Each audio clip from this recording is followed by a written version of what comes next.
Kelly, the floor is yours.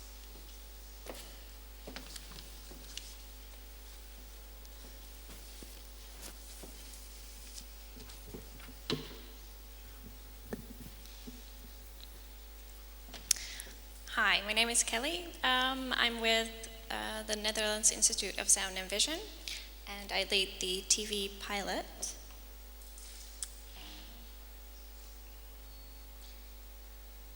So first I'd like to talk a little bit about the partners that are involved in the pilot. First we have, at the top three are the content providers. The first one is RBB, which is a public broadcaster, has an archive, public broadcaster in Berlin and Brandenburg, and they are also active in the projects of Link TV and EU Screen. Then, of course, we have Sound and Vision. We are a Dutch audiovisual archive. We have over 800,000 hours of TV, radio, and music. Lucci is a film and photographical historical archive specialized in digitization and access in, is a lot involved also in a lot of EU projects. Then the bottom three are the development parties, more the technical parties. We have Noterik, they are involved in a lot of R&D projects and also in commercial web TV, and they are also the developer of the multi-screen toolkit. We have Proton Labs from Ireland. They are involved in software development, and they have also come up with the VBot platform, which is a smart video platform that is going to be very useful also in our project. Then last but not least, we have from Greece, NTUA. They are specialized in intelligent semantic analysis, and they will help us with the connection to the Europeana API.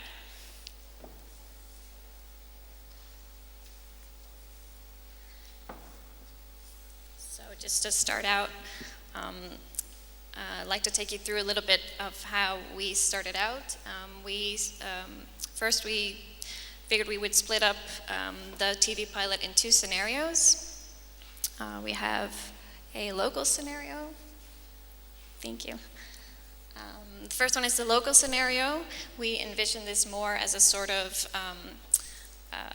local environment where you're sort of sitting in the living room and might be with your family or partner, and you're thinking about wanting an immersive experience, having some really valuable content on demand.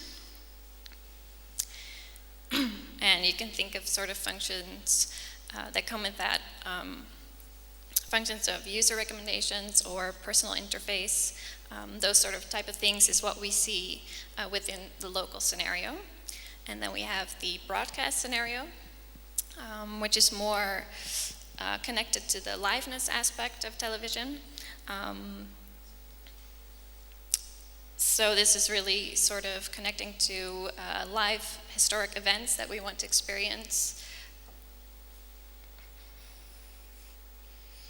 and that we want to sort of relive and contextualize and sort of put it into the social discourse. And sort of functions that you can sort of think about are connections with Twitter feed, sharing on social media, having second screen applications where you can sort of view the social discourse.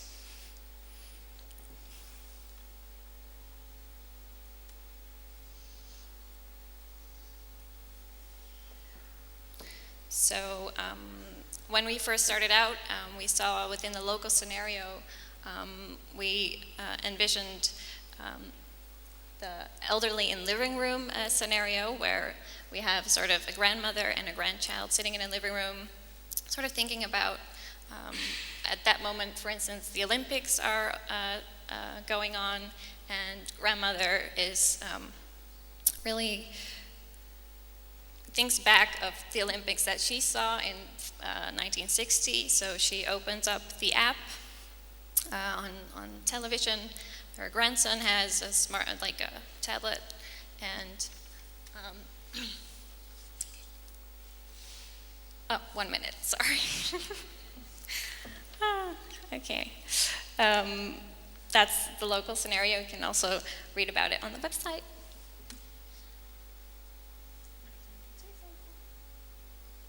All right. And then we have the broadcast scenario, in which you have this event, the tearing down of the Berlin Wall, and you have this option of viewing that content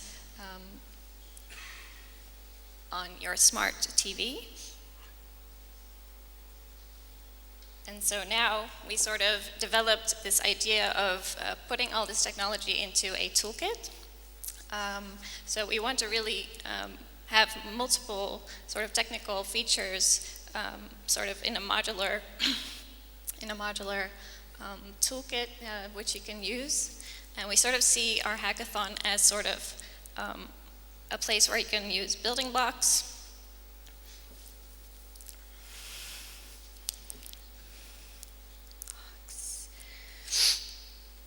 Using these building blocks to really create new TV experiences.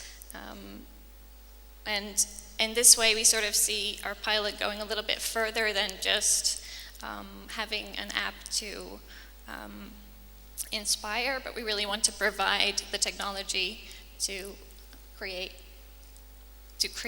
better apps. Now, there was a very big congress in Hilversum where we presented the idea of the toolkit, and it got a lot of very, very good responses from people in the media industry.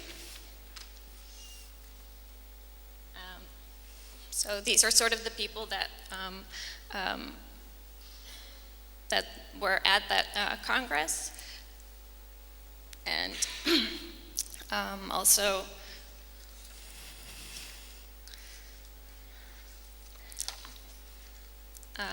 I was approached by someone from Viacom International who was actually very interested in this idea of the toolkit because he was overseeing multiple channels like Comedy Central, and he really wanted to incorporate all these technologies to sort of show multiple channels, have people from different languages see the same content. That's really it. Sorry.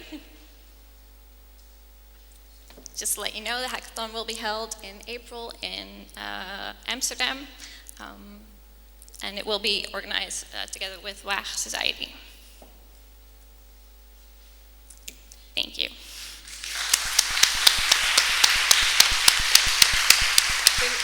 Thank you very much, Kelly. And sorry to push you to finish, but we have a very contingent time. That's okay.